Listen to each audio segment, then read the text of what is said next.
Hey guys, magandang araw. Lalong-lalo na po sa ating mga kapwa security personnel. Welcome back to my channel. So for today's video mga 5-9 ay magbibigay lamang tayo ng 5 tips para pabilis po ang pagpa-capture ninyo ng inyong security guard license sa loob ng Camp Crame.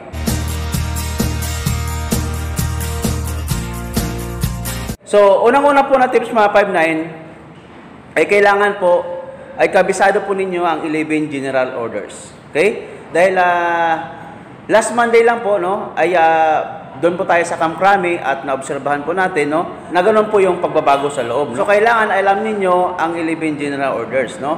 Dahil doon sa capturing, bago kayo picturean ay tatanungin kayo regarding sa 11 General Orders, no? So dahil hindi ninyo alam kung ano yung number ang tatanong sa inyo, so dapat ay kabisado ninyo lahat ang 11 General Orders. Okay? So maganda rin yan mga 5-9 dahil siyempre bilang isang security personnel, kailangan talaga natin nakabisado ang 11 General Orders. No? Kasi dyan po, kumbaga, dyan na po nakakapaloob ang ating trabaho bilang isang security guard. Okay?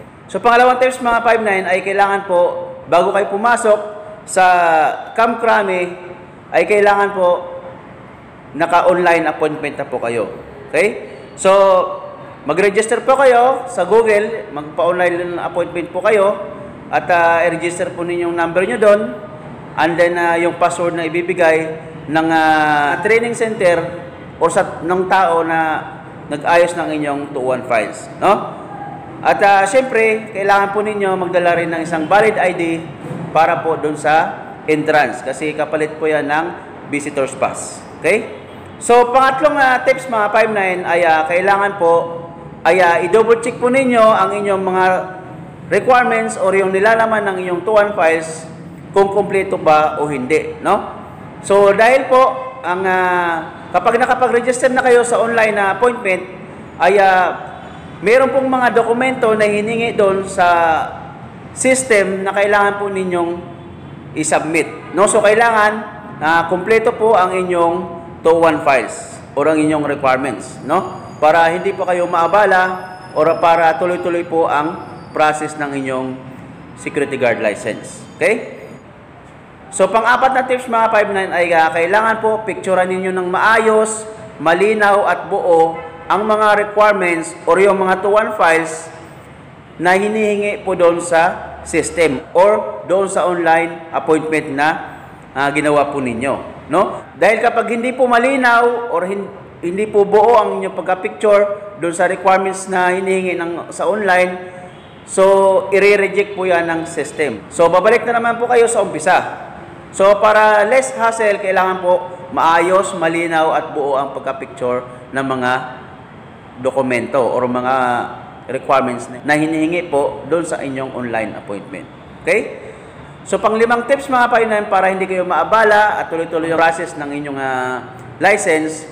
So, kailangan po ay magpagupit ng maayos at mag-ahit po ng maayos, no? Dahil nga po, naobserbahan natin last few days ago, nung karaang Monday lang po, ay andun po tayo sa Camp Crame, talagang before pinipicturan, no, kailangan ay malinis po ang inyong, kumbaga yung appearance po ninyo. Dahil hindi talaga kayo pipicturan doon kapag meron kayong mga balbas or bigote dyan na naiiwan, no? So, dapat malinis po ang pagkaahit at ang inyong gupit.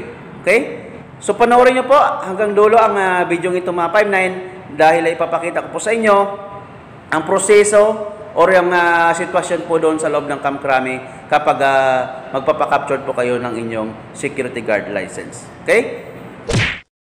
So mga 5-9, nandito tayo ngayon sa gate 1 ng Camp Crame para samahan natin yung ating subscriber na magpa-capture, no? Siyempre, tinulungan natin siya sa 2-1 files niya, so lubos-lubos na natin hanggang captured, no? Sabayan na natin siya. So before kayo pumasok dito sa gate 1, dapat meron kayong valid ID para i-present nyo dito at bibigyan kayo ng visitor's pass. Then mag-register kayo, no? Then akyat kayo sa second floor ng one-stop shop building kasi doon po yung transaction ng ating security guard license. So doon po yung capturing natin, doon po yung process. Okay? So pag medyo maaga kayo makarating mga 5-9, so upo muna kayo sa mga upuan and then hintayin nyo po yung instruction ng pulis na nagkukuman dyan. So yan mga 5-9, medyo maaga pa kami nakarating mga 8:30 pa lang yan, no? So wala pa gaanong mga 5-9, no, na nakaupo dyan. So pagdating nyo, upo muna kayo. Pag medyo maaga pa, din hintayin yung instruction ng police, no? Dahil mga before 9 pa yan mag-start. Okay? So kapag mailapag nyo na ang inyong folder, yung 2-1 files nyo sa step 1 for training evaluation, no? So hintayin nyo na lang po ng tawag ng police kung just in case na mayroon pong problema yung folder ninyo, no? So kaya make sure nyo po, no, na bago kayo pumunta dyan ay naka-online appointment po kayo.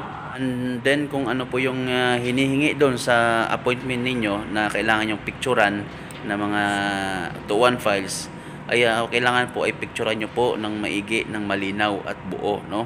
Para hindi po pabalik-balik ang inyong folder, no? Kasi pagkalapag nyo dyan sa step 1 for training evaluation, so tuloy-tuloy na po yung folder ninyo hanggang payment. So sa payment na kayo tatawagin para kayo magbayad mismo dyan sa land bank, no? Then after payment yon mga 5-9, so pipila po kayo ulit, no, para dun sa capturing, no? So dapat maging ready kayo din sa capturing mga 5-9 kasi ngayon medyo mahigpit sila.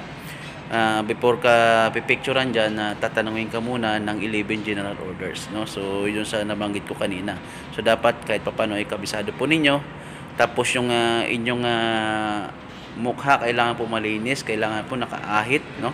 At nakagupit po ng maayos, no? Kasi hindi ka nila pipicturean dyan kung medyo may mga balbas or mga bigote ka pang naiwan-iwan kunti dyan, no? Kasi magre-reflect yan, makikita yan sa license. So kailangan ay malinis po talaga ang inyong pag-ahit at yung gupit ninyo dyan dahil hindi talaga kayo pipicturean ng police dyan sa capturing kapag hindi po maayos ang inyong pagpagupit at yung pag-ahit. Okay? Then after nyo po mapicturean ay aakyat na po kayo sa 3rd floor para doon po ninyo hintayin ang inyong license for releasing na po. So yun mga 5-9, maraming salamat po sa pagsama sa aking maiksing video.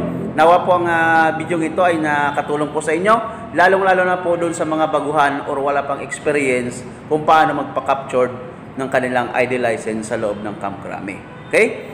At syempre mga 5-9, kung bago ka lamang po napadpad sa aking channel, sana po huwag niyo pong kalimutan mag-subscribe. At of course, hit nyo na rin po ang notification bell para updated po kayo sa mga video na sunod po nating i-upload. At syempre, huwag nyo rin po kalimutan mag-like, mag-share, at of course, mag-comment down below kung ano po ang inyong concern o inyong mga katanungan para mabigyan po natin yan ng tamang kasagutan. Okay?